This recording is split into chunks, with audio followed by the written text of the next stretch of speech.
fundraising, pitching, positioning, and surviving rejection. What is your epic failure in this specific topic? The biggest mistake is letting other people dictate your energy and emotions and letting rejection really weigh heavy on your shoulders, where in reality, fundraising is so much like dating. Why would you spend time on the people you're trying to convince to like you?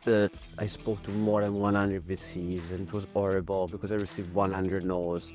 And that's one of the worst experiences in the life of an entrepreneur. When you are pitching, what is terrifying for you?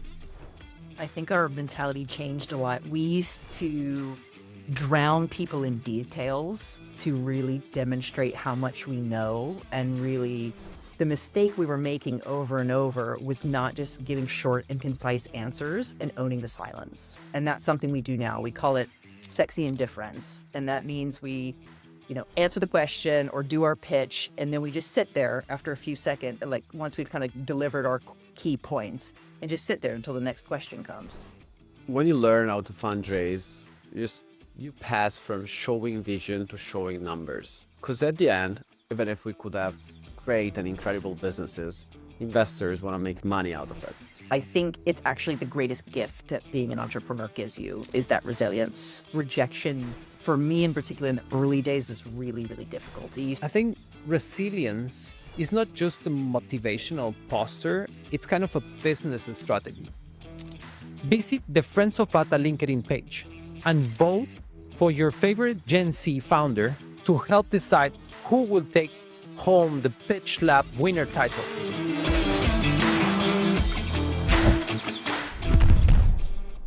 Hello and welcome to Pitch Lab, a podcast with a pitch, powered by Friends of Bata, where entrepreneurs from all over the world with different backgrounds, styles, and businesses share their failures and their passion for entrepreneurship and impact.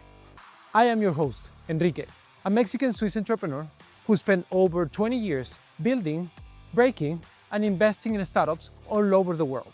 Pitch Lab is your safe space for honest and unfiltered conversations about what it really takes to build something from scratch and to share epic failures and glorious mess.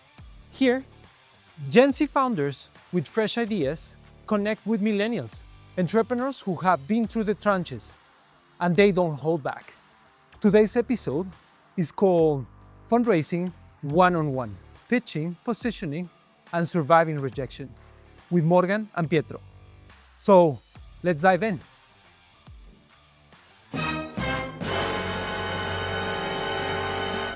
Pico, from the north of Italy and the CEO of ThePack. Can you tell us a little bit more of your story? Absolutely, Enrique. I'm a 26 years old guy, born and raised in Verona, northwest of Italy. And around 23 years old, I came back from the Valley and decided to launch a business named Pack that allowed me to become an entrepreneur and to live my dream of trying to change the future of work. My career has really weaved from water distribution, or water purification rather, in oil and gas, to real estate, to corporate comms in the energy and infrastructure space, to diversity and inclusion consulting. We built Peachies while studying at Imperial Business School in London.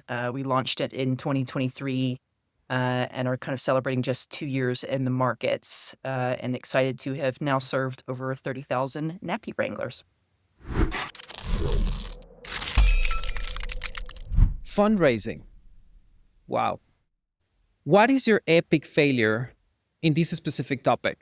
As you said, it really is something that can be quite addictive once you kind of get your hands dirty. And I think if you view it as a challenge, it can always be fun, but it doesn't mean we didn't mess up along the way. And I think the biggest mistake that we had, or that we learned from really throughout 3 funding rounds, is letting other people dictate your energy and emotions and letting rejection really weigh heavy on your shoulders, where in reality, fundraising is so much like dating. Why would you spend time on the people you're trying to convince to like you, where actually you just want to focus on the people that give you energy?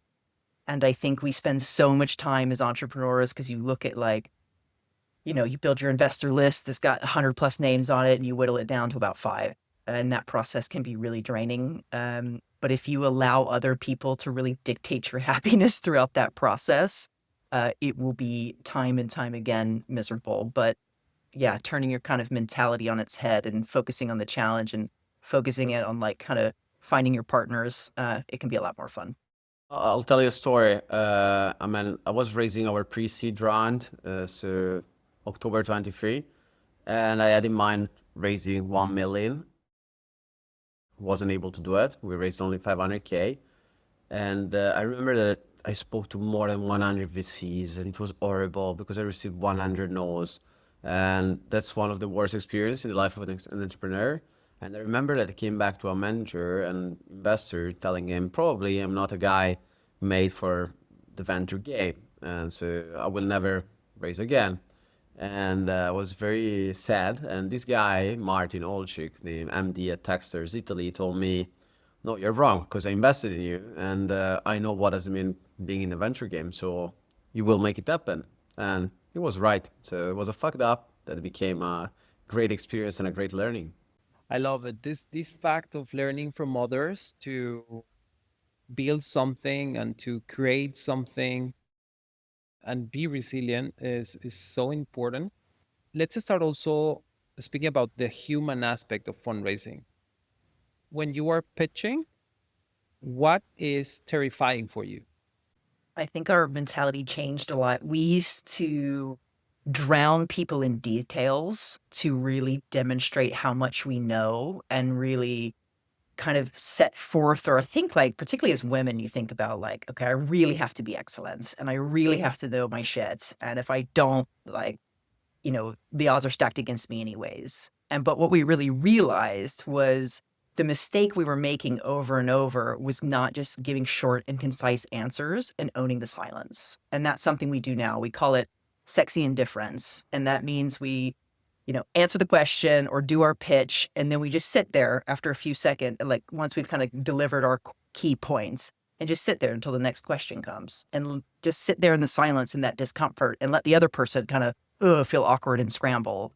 And once we started doing that, that was the biggest unlock for us because it gave this calmness that we could tap into and not feel so like, let me tell you every single thing I need to know, because actually investors only remember like maximum 3 things in any pitch. And whatever those 3 things are, that's when what you want to make sure you continue to reiterate, and otherwise just shut up. And once we just shut up a little bit, we really unlocked the kind of key to those investor conversations. Pico, what is terrifying for you when you are meeting a new investor, when you are letting them understand your business?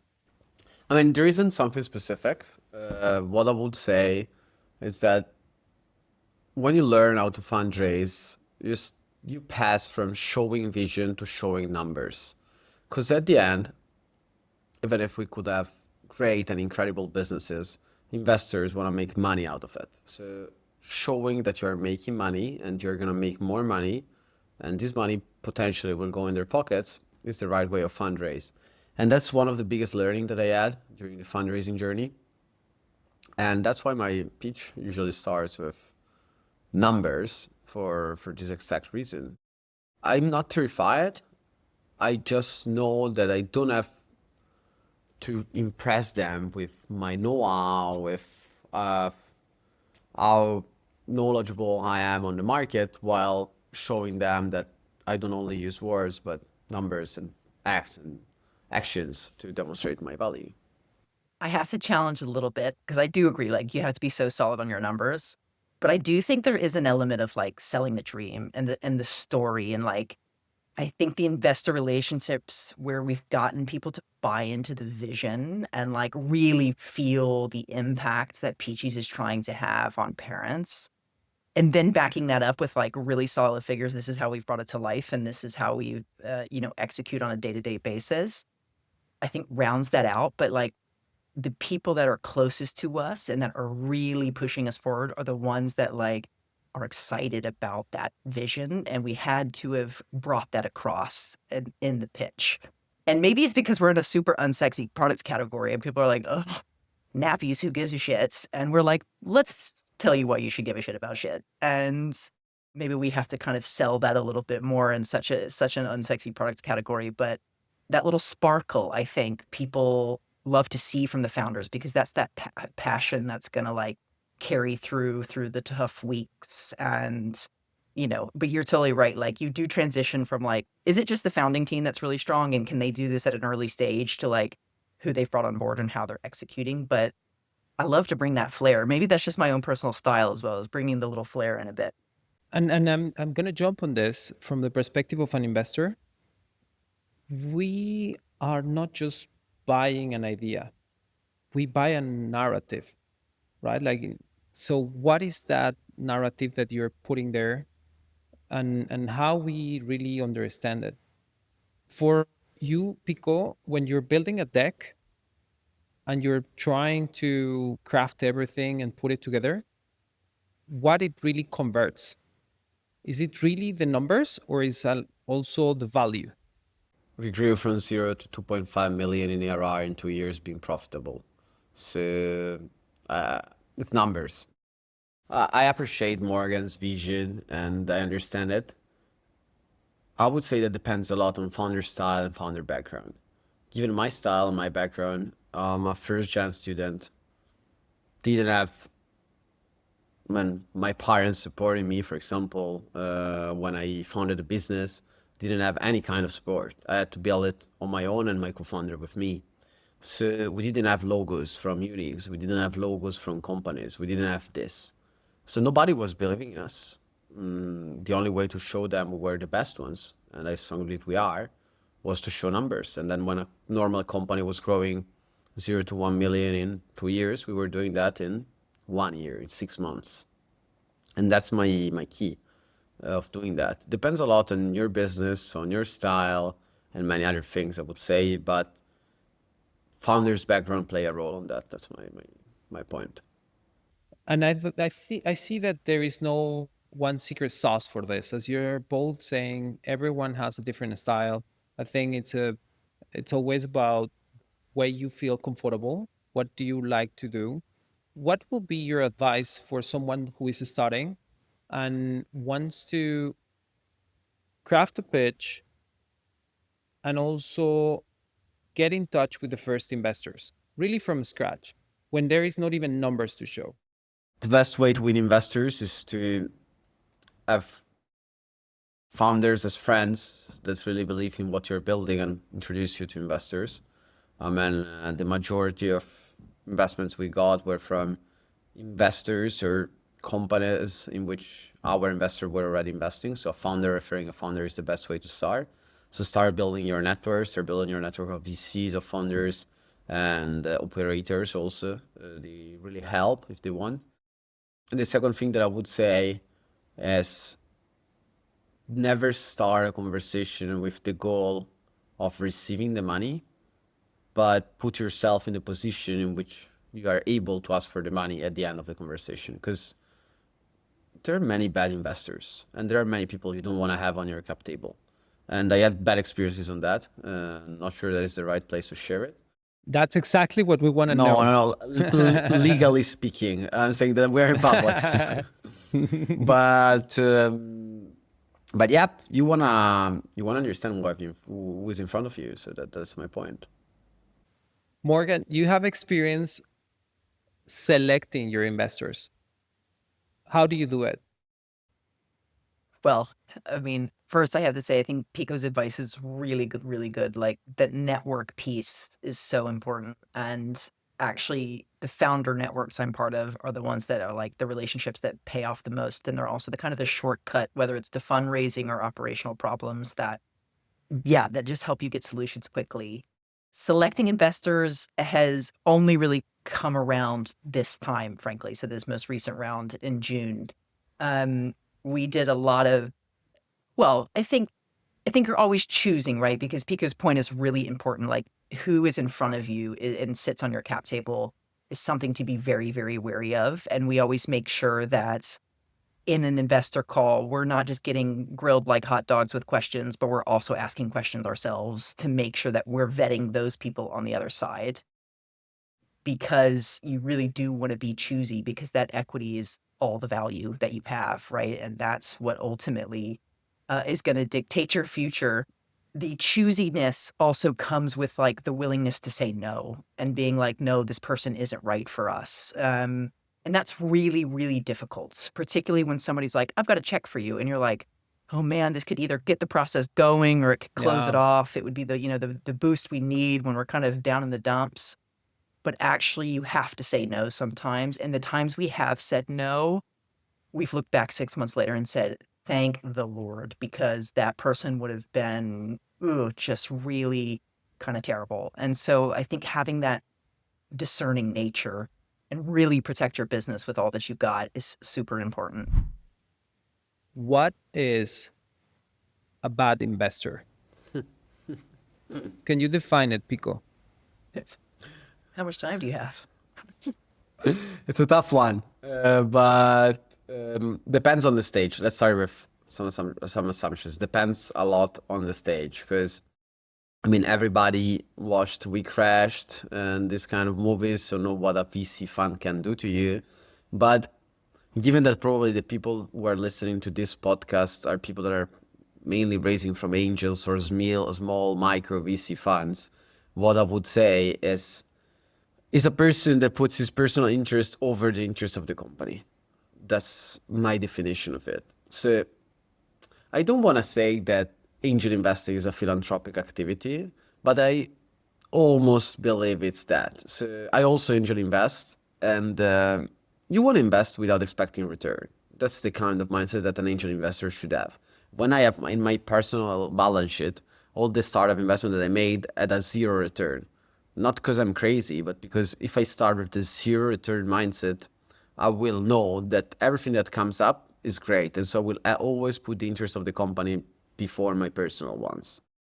That's why I'm the best angel investor you should have on your cap table, by the way. Yeah, no doubt. You want to invest in nappies? No, but I think you're absolutely right. Like angel investing, the baseline is that you expect to lose it, right? I mean, that is like, and anything else is upsides.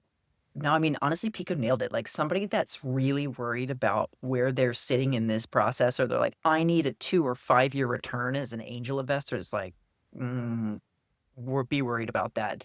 Angel investors, particularly in the early stages, like are really the people that should be championing you and like giving you some of that early cash, opening up doors for you, giving you sort of strategic advice.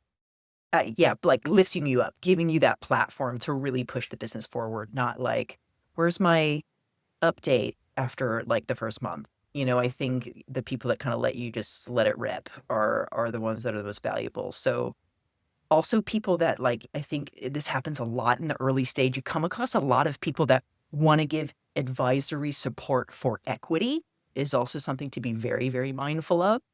And they'll be like, oh, I'll put in 10K, but I want actually double the amount in equity because I'll give you this in like strategic advice.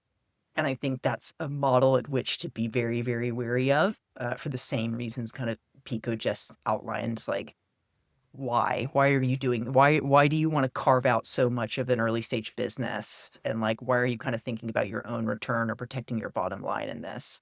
And so I think those are kind of things to be very wary of. And I think you can be straight up with people, be like, why do you want to invest in Peachies? What gets you excited? And, you know, do you have any relevant experience?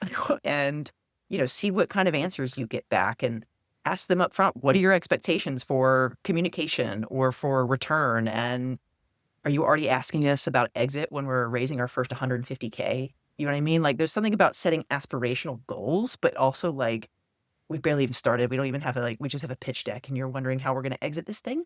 It's like the certain things like that you need to kind of see how it sits in your gut and decide what your level of comfort is with those kind of questions. I have a funny thing to say about it, but that's a lesson that I took from a fellow founder, and I imitated them for the first 2 years of the company. Whenever I was raising from angels, I was telling them 99.9% this money is going to be lost. So invest as much you're willing to lose now. Don't invest a single euro more than your willingness to lose. And that's a good thing, because when we made another round recently, it's not public, and with this round we also paid some secondary to these investors. So they came out and they made that 8-10x return in 2 years. Given that we're thinking that this money was lost, they made a 10x, so they are more than happy, and now they want to start new businesses with me. So that's a great advice that I want to give. That's great. And I think that builds also your community, right? Like for future projects, like other type of support that you might need. It is really cool. Then let's turn it to the other way. What will be your advice to an early stage venture or team to correctly pitch to these investors? I think you definitely need to get your narrative down, like exactly as you were saying, Enrique. Like, what's the story you're telling, and what data or other points can you draw on to demonstrate any sort of traction or credibility? And I think you can think quite broadly, particularly in the early stage, of what that means. Because I remember, like, we raised pre-market, right? Like to raise capital or to start a nappy business, you kind of need a lot of cash. We had to think quite creatively of how we could demonstrate, by not having any sales, by not having kind of founders coming from relevant backgrounds, how we could demonstrate that impact. So that was a lot of customer research, a lot of product research we had done in the markets, any like awards we had won or grant competitions we got into, or some of those like, pitches that we did, anything you can leverage, even like podcasts or PR, whatever it is, just to kind of show that this is real. And that also includes, I think, advisors that you bring on board or that are supporting you.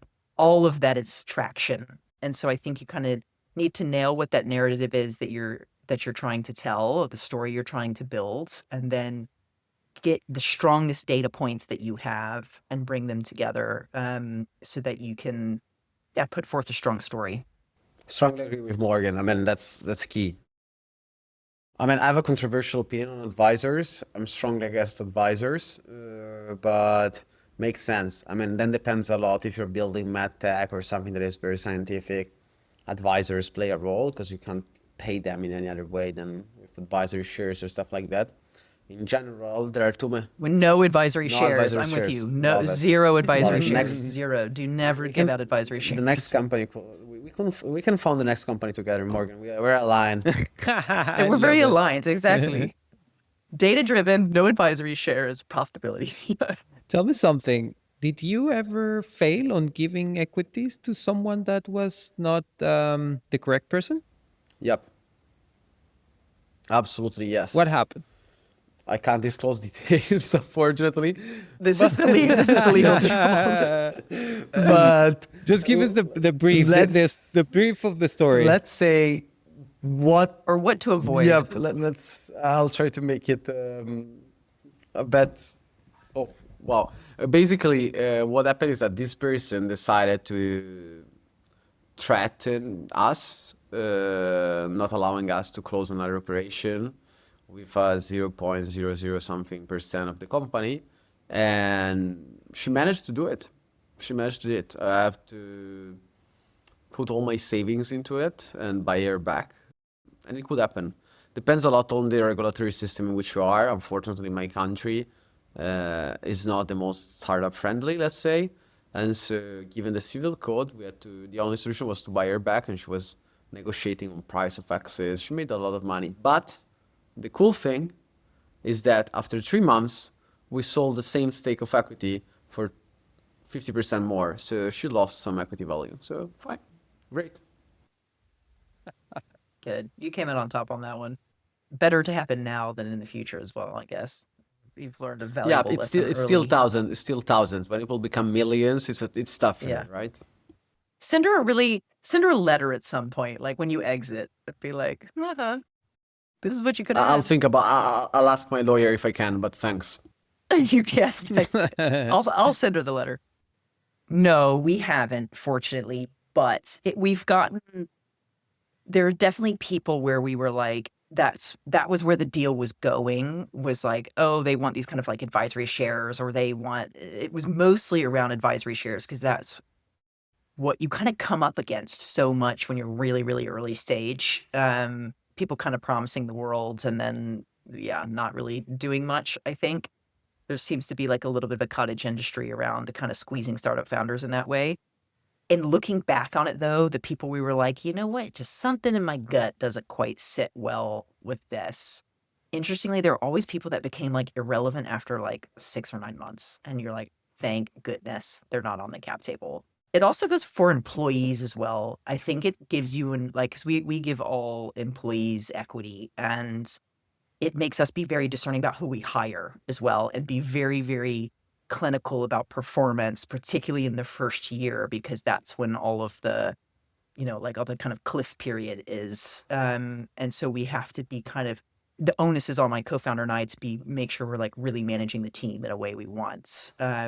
Because that can also happen. You can have employees that end up, kind of being mediocre, and then they have shares, and like, they're hard to get rid of or anything like that. And that can be quite a long tail that follows you just as much as a bad advisor in the beginning. Or they are not committed enough, right? Like, so. Yeah, exactly. Yeah. No, I see. On the topic about rejection and your personal life, how does this plays a role? I think actually, like I always say, parenting and being a founder are really, really, really, really complementary. And I actually felt very fortunate to become a founder before a parent so that I could have some experience in resilience and rejection before raising a toddler who's like really quite a fiery personality. So I think it's actually the greatest gift that being an entrepreneur gives you is that resilience. Rejection for me in particular in the early days was really, really difficult. It used to kind of sit really heavy on my heart, so to speak. And, you could get 99 yeses, but the one no will always kind of stand out more to you. And now I think I've just adapted this like kind of F you and move on mentality. It's like, if you don't see the opportunity, that's your loss. And we keep marching kind of thing, because there's plenty of other people out there that will see it. And actually, sometimes you realize the more people tell you no, the more you're doing the right thing. And not all the investors out there are all that clever, actually. And you have to be comfortable swimming upstream as an entrepreneur. It is something that you have to do. Like we're kind of crazy enough to set out and do this in the first place because we think something's wrong or broken or can be improved when there already is a status quo operating as it is. So it's just like doubling down on that confidence that you had to initially start a business and continuing to build it. It makes absolute sense what Morgan said. I was reflecting about it in the last few days because I was giving a training to one of my colleagues, a sales guy, and I got to the point in which I completely don't feel rejection. I mean, I don't feel it. I built this company out of cold calling. We were calling companies faking to be in the New York Times, trying to talk with the HR directors in Sweden, just to try to validate the market. So we did whatever to make it work. Now we're making millions, we're growing, blah, blah, blah, blah, blah. But we tried whatever. And we would have tried also something that doesn't exist probably. So I got to the point in which if you say yes or if you say no, I basically don't care. The thing that I care about is if you say yes, how big is the yes? So I got to this point, but I think that comes with sales experience and years of rejection doing this business. So right now I would say that it doesn't affect me at all. Then it's not really true, but that's a thing that I was reflecting about in the last few days. But I feel free to contradict myself in the next few years as well. I think you're so right, though. There's something about, I also have had cold calling jobs, and that just gives you thickest skin. If like I get used to like scream down the phone and be like, hey, just hang up and redial. And that I think that's like one transferable skill maybe from my previous life that definitely helps. You're just a little bit more willing to keep going. We are a match. We're gonna found a cold calling based company, and that's more. We have another business model here. Yes, cold calling. What will be your phrase if you have this cold calling company to close the deal? Yesterday, I found a nice value proposition. I had fun. It's not a real one, but this girl was saying, "I will solve 99% of your problem. How much would you pay me?"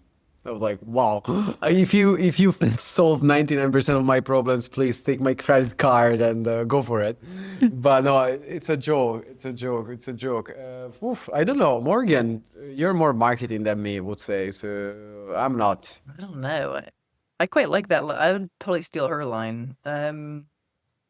I always try to think of whatever the Wolf of Wall Street answer is, right? Like where he's like, "Do you have a pen?" And like it's like that. You got to find whatever that moment is that makes them have to have the need, I guess. So we'll be plotting in the background what our closing line is. Super interesting. I really connect with both of your stories, and it's something we face also as investors. Rejection is every day and is everywhere, and because also we speak with LPs, right? Like we basically play the same way, the same role, but in a different field. Let's call it that way. I'm gonna close this part of the session with one thing that you will give as an advice to yourself 10 years ago? Oh man, I was Pico's age. Yeah. No, I mean, 10 years ago I was at high school, so it's tough, but go to Silicon Valley even before. So like spend a year at Silicon Valley before starting your uni. I'm not the kind of guy who will tell you don't go to uni or don't do the masters. For me, they were important experiences, but it's not an absolute thing. Travel to the US, travel to the Valley. That's something that really changed your mindset and your way of viewing reality. I think maybe like don't stay in jobs that aren't going anywhere. You know, like a little bit of like maybe a little bit more not urgency to change things, but like kind of stepping out earlier of situations or roles that were a little bit like meh. Yeah, I don't know. Following my gut a little bit more earlier on, which is now what basically guides me. So a lot less logical decision making, a lot more gut. So maybe more gut thinking earlier. So, without more, I'm going to invite you, Pico, to make your pitch, and it's your time to shine. So, the floor is yours. Pack is a people development platform who helps medium and large organizations scale their HR processes, avoiding the cost of resignations and disengaged workforce. We scaled from 0 to 2.5 million in annual recurring revenues in 24 months, being profitable and working with corporates such as Crédit Agricole or PwC. Let me now elaborate. 41% of workers declare that their corporate job sucks. And every time they resign, the company loses more than 20,000 euros. We had to solve this problem. We wanted to build a platform that uses AI to map, assess, and develop human skills and let these employees find a purpose inside the company. Our technology is supported by a scientific methodology that actually has a pending patent. The opportunity of taking this market is global, and we're talking about a market that is growing 100x in the next few years. And we are overperforming existing solutions in any fundamental of this business. We have a B2B SaaS business model, and we're able to upsell to our clients more than 1.5 the actual value of the initial contract. Our roadmap is to become Southern European market leader by the end of the year and generate 5 million in annual recurring revenues. Pico, you've got really impressive numbers already backing up the business. As I kind of alluded to, or even Direct said in the beginning, I love a narrative. And actually, the point you made about 40% of people think their job sucks, I would have led with that because it's such a compelling hook into like, get me to listen. And I think the only thing that I would have maybe added to it is what cost you're saving those employees. Because I know retention of employees is like always the goal. Because if you have to fire and rehire and retrain, you're always like, that's more expensive than keeping an employee. Curious for myself to look at your services. So send me the link afterwards, please. I think that's very kind. Will you invest on them? To me, Pico, like, has his head screwed on straights. He's grown his business profitably. He's got IP-backed technology, generates steady revenue, and like nappies, we're a subscription-based business. Love some subscriptions. Those are great. It's a scalable business model that's like recurring revenue is the most beautiful thing that ever happened in business, I think. So I think there's so many plus sides. Why not? If I had any money, So send me he does angel investments. I don't. send me your bank coordinates and we make a equity swap between the two companies. Let's do it. Exactly. We'll just set some cash aside for our new venture. Yeah, but that's an important I thing. love it. May I stop you on something? Morgan said a very important thing that she said. She said right now, I don't have any money. And that's one of the number one mistakes that founders do when they found a venture business. Because we put so much effort in building this, and we don't consider that we need some money to like build up our own life, to have a family, to have whatever you want to have. So something that I'm trying to tell every guy that is building a business is use secondary sales as a way to safeguard yourselves towards what could happen in the future. So we talked about bad investors. There is a way to save yourself, and there is a way to be sure that at the end you're going to have something that is selling some secondary shares. That's something nobody talks about.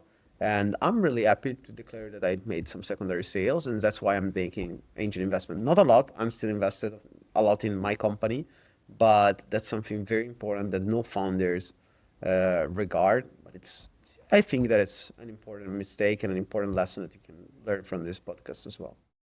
Totally. You are so right. And even us, like we said, only kind of with this round really started making a proper salary. And that's a long, like, you don't even really realize the like gray hair that gives you. Like, it's already stressful enough to build a business, and then to like have that financial pressure is really draining. And you can even see, like, even over a few months, how almost like more creativity comes out of my co-founder and I, because that's just not the same burden. And secondaries are so important, and making sure in your term sheets you carve out that space to do it, and even do it with not a lot of strings attached, like not necessarily dragging all your other investors with you. You want to have the choice to be able to elect those things for your investors and reward your early shareholders like you did, Pico, because that's such an amazing moment for them. You're totally right. It's probably the most undervalued topic among founders, and can make the biggest difference. It can give you that boost. Like, you've already been in it 2, 3, 4 years. You don't necessarily, it's not necessarily right for you to have to wait till exit to be able to realize some value. So yeah, I mean, double tap on that one. He's totally right. I really feel inspired and full of energy to continue investing and creating business out of this discussion. Thank you very much for both of you. And I'm going to close with an article that I read about Brian Chesky, the founder of Airbnb, where he was saying about the number of times he got rejected when he was trying to raise the first round. He said that every no helped him to sharpen the story, the model, and the conviction. Airbnb started as a conviction, like they wanted to have a space in a place where they don't know, in a new home, in a new city, and be surrounded by friends. And it takes them like hundreds of pitches to get there. So I think resilience is not just a motivational posture, it's kind of a business strategy. It helps you shape the business. Now it's your turn to take part. Head over to Friends of Bata LinkedIn page, LinkedIn bio, and vote for your favorite Gen Z founder to help decide who takes home the Pitch Lab winner title. Your vote matters. It counts for 50% of the final score. The other 50% comes from our community of mentors and jury. So founders, this is your moment to rely on your network. Share your story and get your community behind you. The winners will be celebrated with a legacy spot in the Friends of Bata Pitches of Honor, joining an inspiring community of founders shaping the future, mentorship from our mentors community, including myself and a Forbes 30 under 30 founder, access to Let's Group, Venture Factory, an AI-native platform that helps founders validate ideas, reduce costs, and scale smarter. And yes, a cash prize, because every milestone deserves celebration. So follow Friends of Bata, cast your vote, and let's celebrate bold ideas, honest stories, and the founders who turn challenges into growth. I am Enrique. See you next time.